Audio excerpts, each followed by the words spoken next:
From a shocking audience revelation to punchlines flatter than a friend-zoned love confession, here's our list of comedians who almost become the butt of their own jokes, all caught on camera. Kicking off our list is Greystone, who starts Manhattan's Comedy Cellar off with harmless, lighthearted crowd work punchlines. Red, how you doing? Can I touch it? It's like a horror movie. This is how I would murder someone. I don't know where this is going. I'm just doing this sexual weird move towards these two people, and I'm sorry. Oh, man. Oh, yeah. Every seasoned comedian knows that the best jokes told are the self-deprecating ones. Insert a little bit of my nana and my dad, and you'll be sure to get the whole room laughing. Our buddy Gray goes for that classic move and tries to rope the crowd in by saying, "I've got a f***ed up family." I got a f***ed up family. I think I'm done with them. Anybody else f***ed up family? Yeah? You guys got a what's your f***ed up family? Super crazy? Were they crazy? Are they religious? Are they right wing, left wing? Just nutcases? He gets a response, but it's not quite what he expected. Okay, let's be fair. She does try to warn him. I feel like it's too heavy for a comedy show. But he doesn't listen. Okay, it might be, but you have piqued my interest. Give me a taste. I'll make it funny no matter what it is. Oh. We'll see. Well, he gets a taste all right. No one is prepared for what she says next. Oh, I don't even know how to frame this. My mom left my dad and then he murdered her? Gray's reaction is one for the books.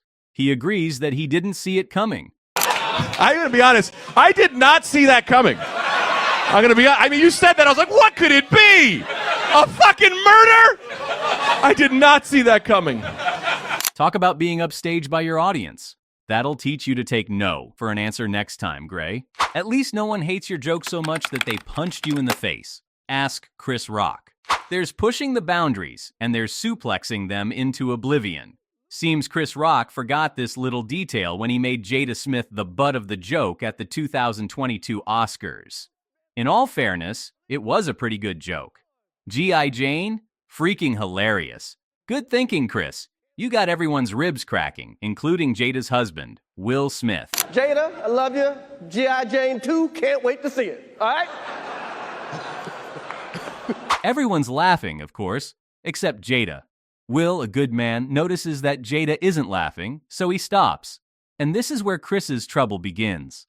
Will saunters down to the stage, and Chris is none the wiser. Uh-oh, Richard. Can't blame him, though.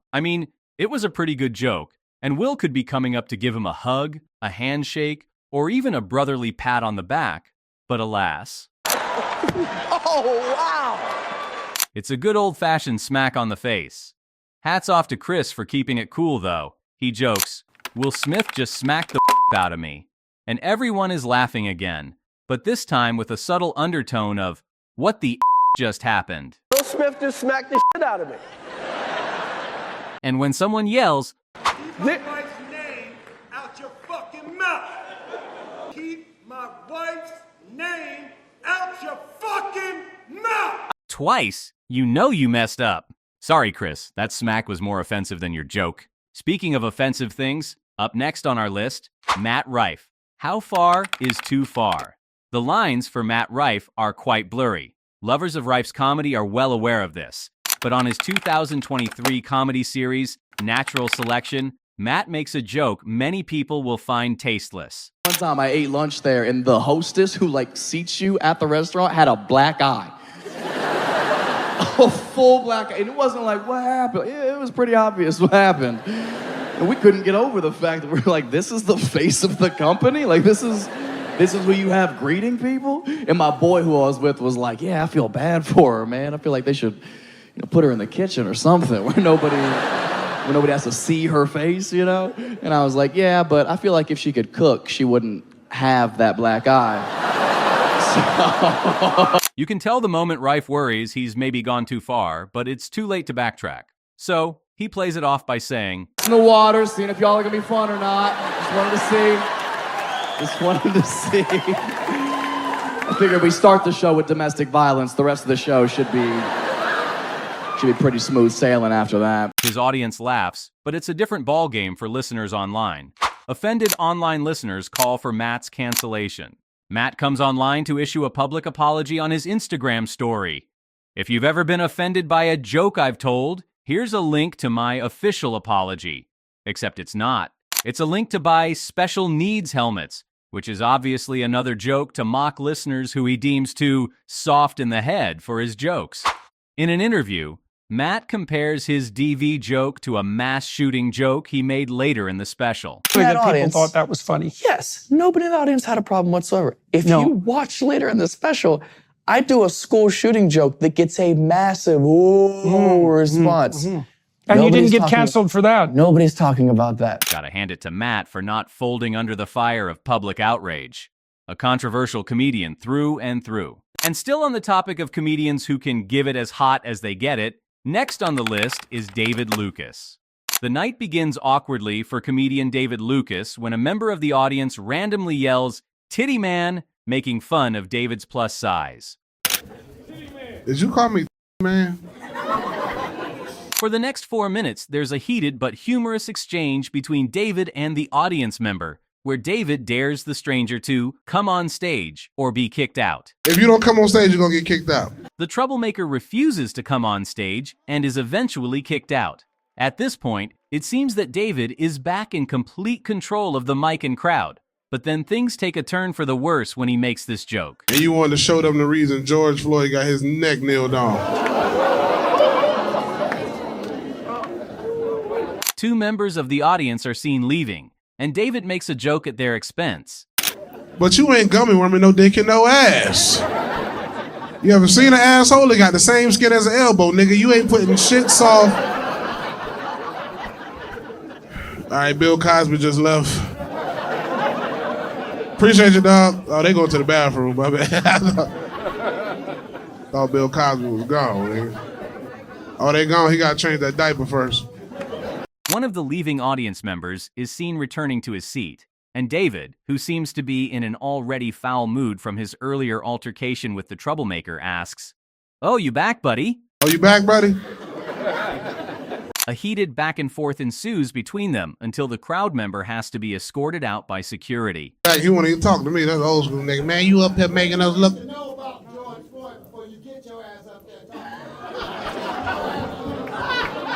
I've been to Minnesota and I went in the gas station and I asked them niggas to let me see that fake 20.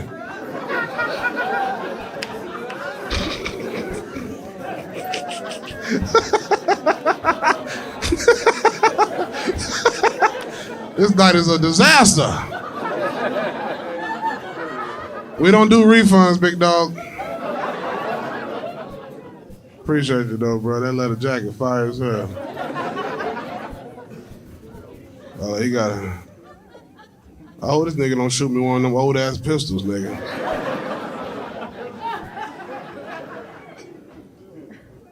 Oh, he put the hat on, nigga. Goddamn right, nigga.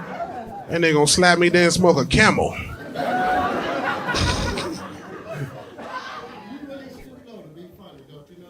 It's called comedy, nigga. You really stoop low to put the outfit on, nigga. You look like you drive a yellow taxi cab, nigga. Your ass. Okay, he'll get up right. The laughs are more scattered now. A member of the audience is seen making an awkward face. The rest of the show is David making controversial jokes and getting told off by members of the crowd. Yikes.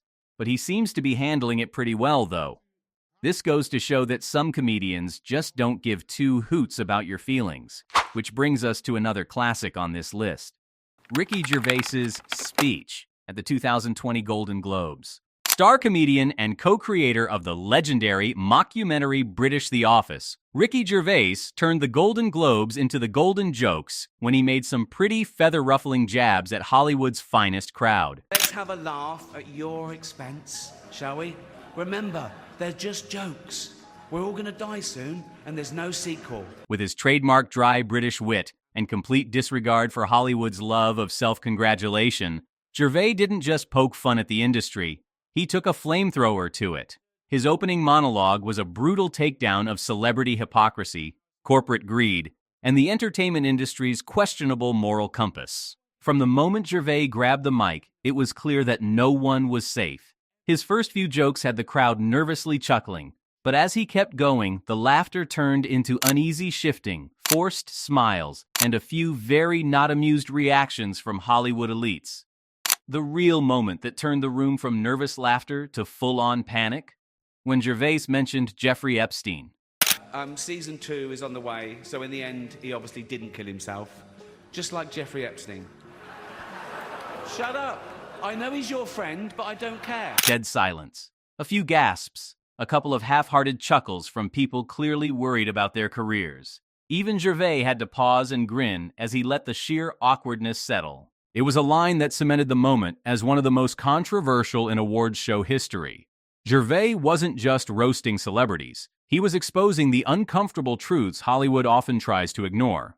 Then he ended his monologue with an unforgettable classic. If you do win an award tonight, don't use it as a platform to make a political speech, right? You're in no position to lecture the public about anything. You know nothing about the real world. Most of you spent less time in school than Greta Thunberg. So, if you win, right, come up, accept your little award, thank your agent and your God, and...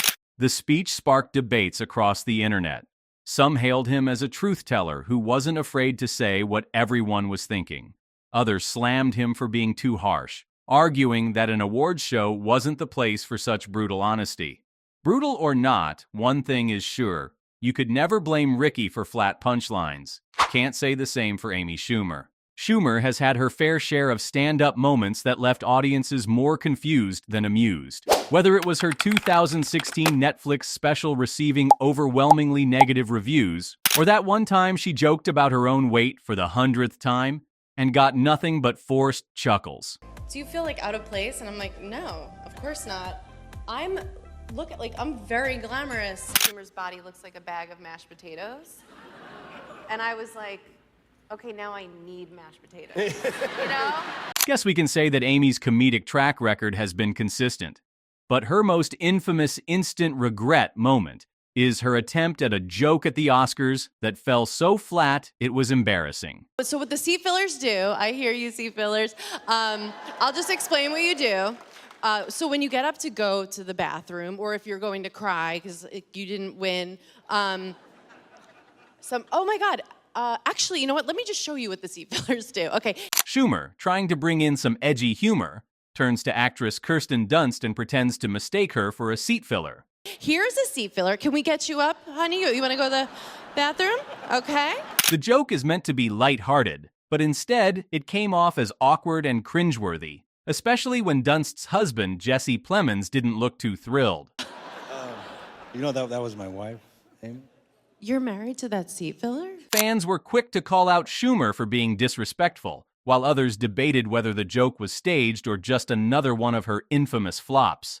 Either way, it didn't help her case as someone often accused of borrowing jokes and struggling to deliver fresh material. So while Ricky Gervais had Hollywood shifting uncomfortably in their designer seats with actual burns, Schumer's punchlines had audiences shifting to another channel. Up next, the king of midnight humor, Jimmy Carr. Jimmy Carr is known for his razor-sharp wit, brutal one-liners, and complete lack of a moral filter. One of his most controversial moments came when he made a joke about the Holocaust during his stand-up special, his dark material. This should be a career ender. Okay, strap in everyone, you ready? When people talk about the Holocaust. The punchline was a wildly inappropriate remark about the Romani people that left the audience in stunned silence before a few nervous laughs trickled in. No one ever wants to talk about that because no one ever wants to talk about the positives.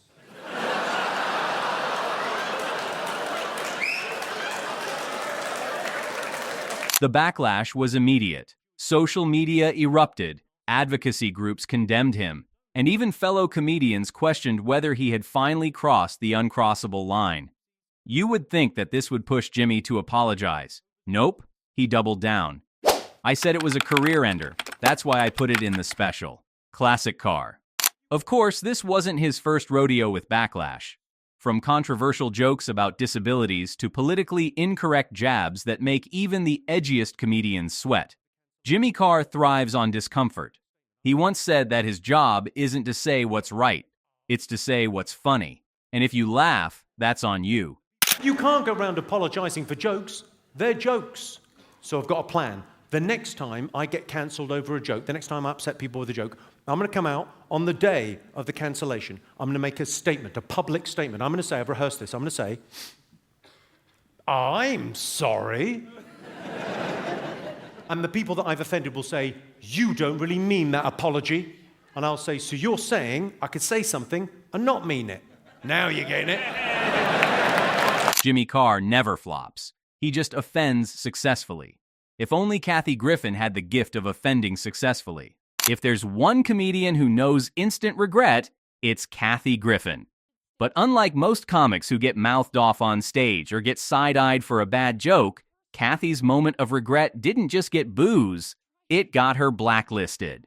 In 2017, Griffin found herself at the center of one of the biggest controversies in comedy history. In the most epic comedy fail of all time, Kathy attempted to make a political statement by posing for a photo holding what looked like the severed, bloody head of then-President Donald Trump. The reaction was absolute chaos. The image spread like wildfire, drawing outrage from both sides of the political spectrum. Fans were horrified. Celebrities distanced themselves. Even longtime supporters of Griffin, who had built her career on being provocative, agreed that this time she had gone too far. I don't think I will have a career after this. I'm going to be honest, he broke me. He broke me. Within hours, she lost major gigs, endorsement deals, and a highly coveted spot as co-host of CNN's New Year's Eve special with Anderson Cooper. The fallout didn't stop there. Griffin was investigated by the Secret Service and placed on a no-fly list. Through tears, she issued a public apology, saying, "I just want to make people laugh. That's all I want to do. So I screwed up." I don't know if I'm going to get arrested today. I don't know. But in true Griffin fashion, the remorse didn't last long. Later, she retracted her apology, claiming she had been bullied into it. Over the years, she attempted to rebuild her career, but the damage was done because many doors in Hollywood remained firmly shut. Her career is now getting caught in the fallout. Griffin was fired from a New Year's Eve hosting gig with CNN and has had several stand-up shows canceled. Some say she paid too heavy a price for a joke gone wrong. Others argue she knew exactly what she was doing and just underestimated the fallout. Is this truly the end of her career? Only time will tell. But one thing is certain. Griffin is never getting off Hollywood's blacklist. If you enjoyed this video, don't forget to hit that like button, subscribe, and turn on notifications so you never miss more moments of comedy chaos. Got a favorite comedian fail we missed? Drop it in the comments below. We'll see you in the next one.